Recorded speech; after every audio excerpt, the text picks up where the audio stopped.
দর্শক, আপনাদের সবাইকে আমন্ত্রণ জানাচ্ছি আন্তর্জাতিক অঙ্গনের সবশেষ সংবাদ নিয়ে আমাদের প্রতিদিনের আয়োজন যমুনা আই ডেস্কে। শুরুতেই থাকছে শিরোনাম।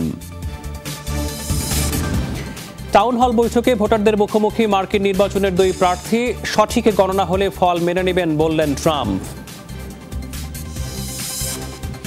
জানুয়ারি নাগাদ ইউরোপে আরও ভয়াবহ আকার ধারণ করতে পারে করোনা পরিস্থিতি, শঙ্কা WHO-র। মহামারীর কারণে বিশ্বে উদ্বেগজনক হারে বাড়ছে শিশু শ্রম।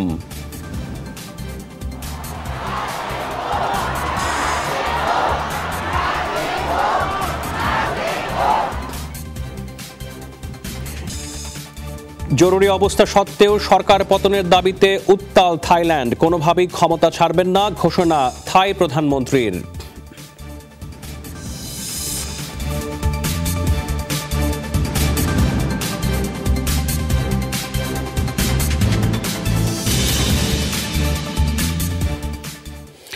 এসব খবরের বিস্তারিত নিয়ে আপনাদের সাথে আছি আমি রাহাত মিনহাজ। সরাসরি বিতর্ক নয়, টাউন হল বৈঠকে ভোটারদের প্রশ্নের মুখোমুখি হলেন যুক্তরাষ্ট্রের দুই প্রেসিডেন্ট পদপ্রার্থী। ডোনাল্ড ট্রাম্প করোনামুক্ত না হওয়ায় এই বিকল্প পন্থা।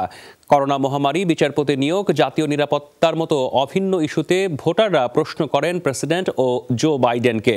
ট্রাম্প জানান, সুষ্ঠু ভোট গণনা হলেই কেবল ফলাফল মেনে নেবেন তিনি। প্রেসিডেন্ট করোনা আক্রান্ত হওয়ায় বাতিল হয়েছে দ্বিতীয় টিভি বিতর্ক। পরস্পরের মুখোমুখি না হলেও সরাসরি দর্শকের সামনে আসেন দুই প্রার্থী। মিয়ামির টাউন হল বৈঠকে দেখা মেলে ডোনাল্ড ট্রাম্পের আক্রমণাত্মক রূপেরও। পুরোপুরি করোনামুক্ত না হয়ে সমাবেশে যোগদান নিয়ে প্রশ্নের মুখে পড়েন প্রেসিডেন্ট। নিজের শারীরিক অবস্থা নিয়ে দিতে পারেননি স্পষ্ট তথ্য, তবে বিরোধী প্রার্থীকে নাস্তানাবুদ করতেও ছাড়েননি। বহুবার করোনা নমুনা পরীক্ষার মধ্যে দিয়ে যেতে হচ্ছে। বিতর্কের আগেও এই বিধিমালা অনুসরণ করেছি, কিন্তু 1 অক্টোবর শনাক্ত হয় কোভিড-19। আমার চিকিৎসকরা বিষয়গুলো ভালো বলতে পারবেন, তবে নির্বাচনী প্রচারণার সমাবেশের জন্য শারীরিকভাবে আমি ফিট। মাস্ক পরা নিয়েও আপত্তি নেই। 1200 মাইল দূরে পেনসিলভানিয়ার টাউন হল বৈঠকে ডেমোক্র্যাট প্রার্থীর মূল হাতিয়ার ছিল মহামারী। মাস্ক নিয়ে যখন খোদ প্রেসিডেন্ট কৌতুক তুচ্ছ তাচ্ছিল্য করেন, সে সময় করোনার ভয়াবহতা গুরুত্বহীন হয়ে পড়ে। দ্বিতীয় বিষয়টি হলো ট্রাম্পের কথায় কেন ভ্যাকসিন গ্রহণ করব আমরা। জাতীয় রোগ নিয়ন্ত্রক সংস্থা CDCর অনুমোদন ছাড়া করোনা টিকার উপর ভরসা করবেন না। ভিন্ন মঞ্চে দাঁড়িয়েও সুপ্রিম কোর্টে বিচারপতি নিয়োগ, শ্বেতাঙ্গ উগ্রপন্থার মতো অভিন্ন ইস্যুতে কথা বলেন দুই প্রার্থী। বরাবরই শ্বেতাঙ্গ উগ্রপন্থার বিরোধী আমি, কিন্তু যে কোনো অনুষ্ঠানে আমার দিকে ঠেলে দেওয়া হয় বিষয়টি। শিশু পাচারকারী সংস্থা হিসেবেই QAnonকে চিনি, কিন্তু কেউ জো বাইডেনকে কট্টর বামপন্থী সংস্থা অ্যান্টিফাকে সমর্থনের জন্য প্রশ্ন করে না। দুটো একই মতাদর্শের। সুপ্রিম কোর্টের বিচারপতি নিয়োগের আরও 4 থেকে 5 ধরনের পন্থা ছিল, কিন্তু নির্বাচনের আগেই ট্রাম্প প্রশাসন নিজ পছন্দের প্রার্থী চূড়ান্তে উঠে পড়ে লেগেছে। এটা অবান্তর সিদ্ধান্ত। 22 অক্টোবর অনুষ্ঠিত হবে তৃতীয় ও শেষ বিতর্ক। সেদিন দুই প্রার্থীকে মুখোমুখি দেখতে মুখিয়ে আছেন মার্কিনীরা। মৌলি ইসলাম, যমুনা নিউজ। মার্কিন সুপ্রিম কোর্টে মনোনয়নপ্রাপ্ত বিচারপতি অ্যামি কনি ব্যারেটের নিয়োগ প্রক্রিয়া নিয়ে 22 অক্টোবর ভোটাভুটির দিন ধার্য করেছে সিনেটের জুডিশিয়াল কমিটি। বৃহস্পতিবার অধিবেশনে ডেমোক্রেট শিবিরের তুমুল বিরোধিতা সত্ত্বেও এই দিন ধার্য করা হয়। 3 নভেম্বর অনুষ্ঠেয় মার্কিন প্রেসিডেন্ট নির্বাচনের পর বিচারপতি নিয়োগের সময় নির্ধারণের দাবি জানায় বিরোধী দল। এর আগে মার্কিন পার্লামেন্টের উচ্চকক্ষ সিনেটে সুপ্রিম কোর্টে মনোনয়নপ্রাপ্ত বিচারপতি অ্যামি কনি ব্যারেটের শুনানি সম্পন্ন হয়। 4 দিনের এই শুনানিতে ব্যারেটের কাছে বিচার ব্যবস্থা পরিচালনার পরিকল্পনা, ট্রাম্প প্রশাসনের অভিবাসন নীতিমালা, ওবামা হেলথ কেয়ার, আগ্নেয়াস্ত্র নিয়ন্ত্রণ আইনের ইস্যুর বিষয়ে জানতে চান সিনেটের কমিটি। যদিও এসব বিষয়ে নিজের দৃষ্টিভঙ্গি সম্পর্কে স্পষ্ট করে কিছু বলেননি ব্যারেট।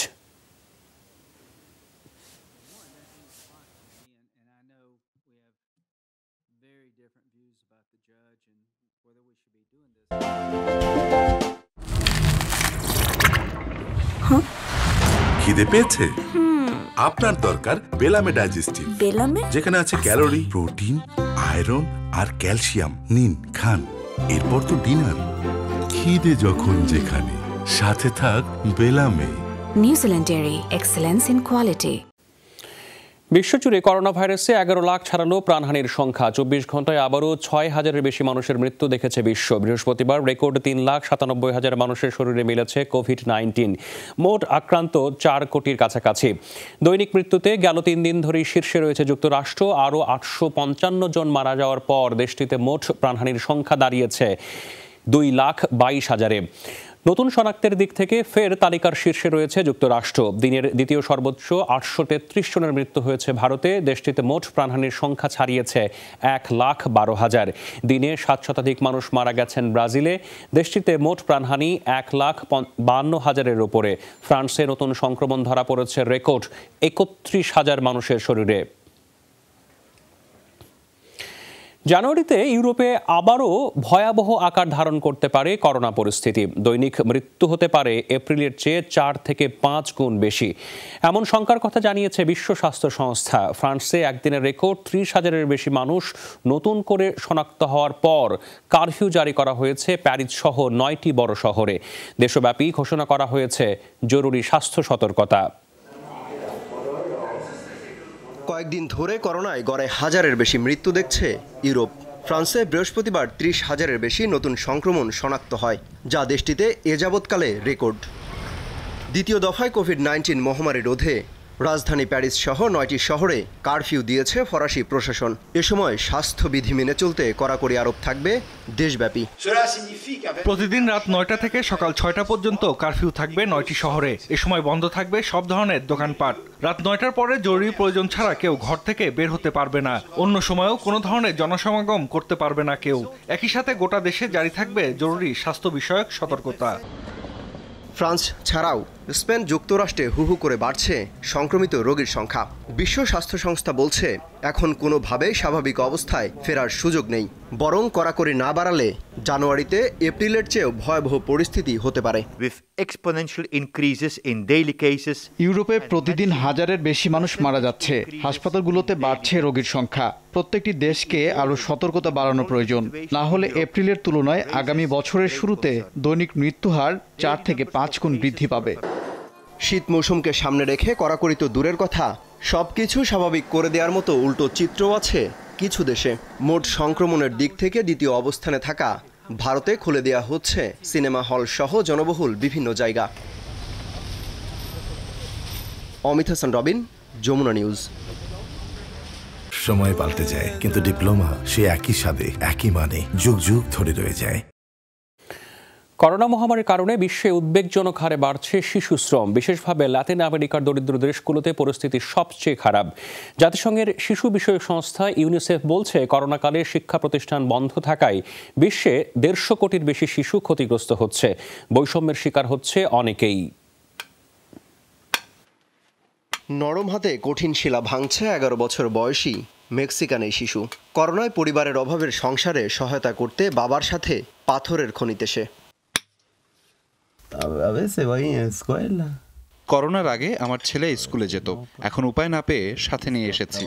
জানি খনিতে ঝুঁকি আছে, তবুও পেটের দায়ে আসা। গেল কয়েক মাস মেক্সিকোর শিক্ষা প্রতিষ্ঠান বন্ধ, তাই বাবাকে সহায়তা করতে গিয়ে নিজের হাতকে পাকিয়ে ফেলেছে 14 বছর বয়সী জনাতন। আমার বাচ্চাকে বাসার কাজ করাই, বাকি সময়ে পড়ার জন্য বলি, কিন্তু আমি তো কৃষক, নিজে পড়াতে পারি না। যদি কোনো বাবা কাজে বের হয় সে সময়ে বাসায় থাকার সুযোগ নেই বেশিরভাগ শিশুর, কারণ তারা চায় পরিবারের সবাই অবদান রাখুক সংসারে। এমনকি বাচ্চাদের টিভি দেখার সময়কে অপচয় বলে মনে করেন তারা। ইউনিসেফ বলছে করোনায় বিশ্বের বেশিরভাগ দেশে স্কুল বন্ধ থাকায় ক্ষতিগ্রস্ত হচ্ছে 150 কোটির বেশি শিশু। সেই সাথে বাড়ছে শিশু শ্রমিক ও গৃহ নির্যাতনের সংখ্যা। এই মহামারীর সময়ে শিশু শ্রমিকের সংখ্যা আগের চেয়ে বহুগুণে বেড়েছে। মূলত শিক্ষা প্রতিষ্ঠান বন্ধ এবং দারিদ্রতার কারণেই এই সংখ্যা বৃদ্ধি পাচ্ছে। বিভিন্ন দেশে অনলাইনে শিক্ষা কার্যক্রম চালু থাকলেও প্রযুক্তিগত সামর্থ্য না থাকায় বৈষম্যের শিকার হচ্ছে দরিদ্র পরিবারের লাখ লাখ শিক্ষার্থী। অমিত হাসান রবিন, যমুনা নিউজ। যত বড় আন্দোলনই হোক না কেন কোনোভাবেই ক্ষমতা ছাড়বেন না থাই প্রধানমন্ত্রী প্রয়ুথ চান-ওচা। চলমান সরকার বিরোধী আন্দোলন দমাতে প্রয়োজনে আরও কঠোর হওয়ার হুঁশিয়ারি দিয়েছেন তিনি। এদিকে জরুরি অবস্থা ভেঙেই বিক্ষোভে যোগ দিয়েছেন হাজারো মানুষ। ব্যাংককের পাশাপাশি থাইল্যান্ডের বিভিন্ন শহরেও ছড়িয়েছে এই আন্দোলন। জরুরি অবস্থা জারি করা মাত্রই বিক্ষুব্ধ জনতার ঢল নামে ব্যাংককে। সান্ধ্য আইনের কড়াকড়ির বিরুদ্ধে বিক্ষোভে উত্তাল হয়ে ওঠে পুরো শহর। গণতান্ত্রিক কাঠামোর সংস্কারের দাবিতে ছাত্রদের নেতৃত্বে শুরু হওয়া এই বিক্ষোভে যোগ দেন সরকারি বেসরকারি প্রতিষ্ঠানের কর্মী থেকে শুরু করে সর্বস্তরের মানুষ। ৬ বছর ধরে এভাবে ক্ষমতা আঁকড়ে আছে, কোনো নির্বাচন নেই, কোনো পরিবর্তনও নেই। সাধারণ মানুষ কি চায় সেটা কেউ জানতে চায় না। এভাবে আর চলতে পারে না। এভাবে চলতে থাকলে আমার ভবিষ্যৎ কি, আমার সন্তানদের ভবিষ্যৎ কি হবে? আমরা কেউ নিজের কথা বলতে পারি না, কোনো দাবি জানাতে পারি না। এই স্বৈরশাসনের পতন চাই। রাজতন্ত্রের কাঠামোতে পরিবর্তন, থাই প্রধানমন্ত্রীর পদত্যাগ এবং নির্বাচন ব্যবস্থা সংস্কারের দাবিতে গেল আগস্টে বিক্ষোভ শুরু হয় থাইল্যান্ড জুড়ে। এর মধ্যে রাজতন্ত্র কাঠামো সংস্কারে 10 দফা দাবিও পেশ করা হয়। 3 মাস ধরে আন্দোলন চললেও গেল সপ্তাহে তা ব্যাপক আকার ধারণ করে। বৃহস্পতিবার জরুরি অবস্থা জারি করা হলেও তা ভেঙে পথে নামা অব্যাহত আছে সাধারণ মানুষের। জরুরি অবস্থা জারির পরও যারা বিক্ষোভে অংশ নিয়েছে তাদের খোঁজ করে আইন ভঙ্গের অভিযোগে ব্যবস্থা নেওয়া হবে। কারণ নিষেধাজ্ঞা জারির পরও যারা সরকারের বিরুদ্ধে অবস্থান নেয় তাদের ছাড় দেওয়ার সুযোগ নেই। যারা এখনো সহিংস পরিস্থিতি সৃষ্টির চেষ্টা করছেন তাদের প্রতি আহ্বান, কোনোভাবেই অস্থিতিশীল পরিস্থিতি সৃষ্টি করবেন না, তাহলে কঠিন পরিণতি ভোগ করতে হবে। এদিকে মন্ত্রিসভার জরুরি বৈঠক শেষে প্রধানমন্ত্রী প্রয়ুথ চান-ওচার হুঁশিয়ারি, বিক্ষোভকারীদের বিরুদ্ধে আরও কঠোর অবস্থানের। কোনোভাবেই ক্ষমতা ছাড়বেন না বলেও জানান তিনি। পরিস্থিতি স্বাভাবিক করতেই জরুরি অবস্থা জারি করা হয়েছে। যারাই আইন অমান্য করবে তাদের বিরুদ্ধে যথাযথ ব্যবস্থা নেয়ার নির্দেশ দিয়েছি। আমি আইন এবং গঠনতন্ত্র মেনেই দায়িত্ব পালন করছি, তাই ক্ষমতা ছাড়ার প্রশ্নই আসে না। এ অবস্থায় এখনও অব্যাহত আছে ধরপাকড়। এরই মধ্যে আটক করা হয়েছে আন্দোলনের নেতৃত্ব দেওয়া 3 নেতা সহ প্রায় 30 জনকে। মীর মুশফিকা হাসান, যমুনা নিউজ। ভারতে টেলিভিশন রেটিং পয়েন্ট টিআরপি কেলেঙ্কারির রেশে আগামী 3 মাসের জন্য প্রক্রিয়াটি স্থগিত করল ব্রডকাস্ট অডিয়েন্স রিসার্চ কাউন্সিল। বৃহস্পতিবার আসে সাপ্তাহিক কার্যক্রমটি বন্ধ রাখার ঘোষণা। বিবৃতিতে জানানো হয়, এই সময়ের মধ্যে অভিযোগ খতিয়ে দেখা এবং গোটা প্রক্রিয়া পুনর্মূল্যায়ন করা হবে। এই সিদ্ধান্তকে নিউজ ব্রডকাস্ট অ্যাসোসিয়েশন স্বাগত জানিয়েছে। একই দিন টিআরপি কেলেঙ্কারি মামলায় রিপাবলিক টিভির কর্ণধার অর্ণব গোস্বামী ও তার সংস্থাকে মুম্বাই উচ্চ আদালতে দ্বারস্থ হতে বললেন সুপ্রিম কোর্ট। সম্প্রতি এই তদন্তে রিপাবলিক টিভি সহ 3টি চ্যানেলের বিরুদ্ধে জালিয়াতির অভিযোগ আনে মুম্বাই পুলিশ, যার বিরুদ্ধে সুপ্রিম কোর্টে পিটিশন দাখিল করেন অর্ণব গোস্বামী। এছাড়া মুম্বাই পুলিশ অর্থের বিনিময়ে দর্শকদের সুনির্দিষ্ট চ্যানেল চালিয়ে রাখতে বলার অপরাধী হিসেবে এই চক্রের 5 জনকে গ্রেফতার করে। মিয়ানমারকে সাবমেরিন দিচ্ছে ভারত। কিলো ক্লাসের সাবমেরিনটির নাম INS সিন্ধুবীর। ভারতের পররাষ্ট্র মন্ত্রণালয়ের বরাত দিয়ে এই খবর জানিয়েছে দেশটির বিভিন্ন গণমাধ্যম। ফলে প্রথমবারের মতো সাবমেরিনের মালিক হতে যাচ্ছে দেশটি। কবে এই সাবমেরিন হস্তান্তর করা হবে সে বিষয়ে কিছুই স্পষ্ট করেনি ভারতের পররাষ্ট্র মন্ত্রণালয়। রাশিয়ার তৈরি এই সাবমেরিন ভারতীয় নৌবাহিনীতে নেওয়া হয়েছিল 1988 সালে। হিন্দুস্তান শিপইয়ার্ডে সেটির পূর্ণ সংস্কার ও আধুনিকরণের পর হস্তান্তর করা হবে মিয়ানমারের কাছে। ক্ষেপণাস্ত্র ও টর্পেডো সম্বলিত সাবমেরিনটি 50 জন ক্রু বহনে সক্ষম। ভারতীয় গণমাধ্যমে দীর্ঘ গুঞ্জনের পর ক্যান্সার হওয়ার কথা নিশ্চিত করলেন বলিউড তারকা সঞ্জয় দত্ত। বৃহস্পতিবার ইনস্টাগ্রামে এক ভিডিওতে এই তথ্য নিশ্চিত করেছেন তিনি। ষাটোর্ধ্ব এই শিল্পী বলেছেন, চিকিৎসার সহায়তায় খুব শিগগিরই রোগটিকে পরাজিত করবেন তিনি। তাছাড়া নভেম্বরেই নতুন চলচ্চিত্রের কাজ শুরুর প্রত্যাশার কথাও জানিয়েছেন তিনি। আগস্ট মাসে করোনার নমুনা পরীক্ষা করান, ফলাফল আসে নেগেটিভ। এর পরপরই শারীরিক অন্যান্য জটিলতার জন্য নিয়মিত তিনি মুম্বাই লীলাবতী হাসপাতালে যাচ্ছিলেন।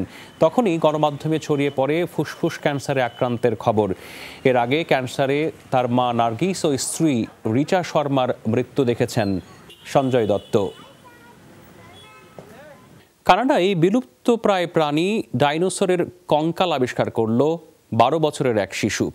বিজ্ঞানীদের ধারণা এটি অন্তত 6,90,00,000 বছর আগের কঙ্কাল। শিশুটি জানিয়েছে তার বাড়ির সাথে পাহাড়ি এলাকায় আলবার্টায় বেড়াতে গিয়ে জুলাইয়ে কঙ্কাল সদৃশ্য একটি বস্তু দেখতে পায় সে। এই ঘটনা জানানো হয় রয়্যাল টাইরেল জাদুঘর কর্তৃপক্ষকে। সেই কঙ্কালের ছবি এবং ঠিকানা নিয়ে জায়গাটিতে একদল গবেষক পাঠায় তারা। দীর্ঘদিনের উদ্ধার অভিযান শেষে সেখানে বৃহস্পতিবার পূর্ণাঙ্গ কঙ্কালটি পাওয়া যায়। সেখান থেকে উদ্ধার করা হয় 30 থেকে 50টি হাড়। গবেষক দল বলছে ডাইনোসরটির 3 থেকে 4 বছর বয়সী ছিল। এর আগে উদ্ধার হওয়া একটি ডাইনোসরের কঙ্কাল নিলামে বিক্রি হয় $40 লাখ। অবৈধভাবে ইউরোপ প্রবেশের সময় নর্থ মেসিডোনিয়ায় পাচারকারী দলের সদস্য সহ কমপক্ষে 10 জনকে আটক করেছে পুলিশ। স্থানীয় প্রশাসন বলছে আটককৃতরা আফগানিস্তান, পাকিস্তান, সিরিয়া, ইরান ও মিশরের নাগরিক। করোনা মহামারীর কারণে সীমান্ত বন্ধ থাকায় অবৈধ পথে বেড়েছে মানব পাচার। কাজ করছে গ্রিস, নর্থ মেসিডোনিয়া সহ বেশ কয়েকটি দেশের চক্র। পাচারের শিকার অভিবাসন প্রার্থীরা জানিয়েছে দালালকে $825 করে দিয়েছেন প্রত্যেকে। ইউরোপের উন্নত দেশগুলোতে পাড়ি জমানোই তাদের মূল উদ্দেশ্য। তথ্য বলছে চলতি বছর নর্থ মেসিডোনিয়া হয়ে ইউরোপে অনুপ্রবেশ করেছেন 25,000-এর বেশি মানুষ।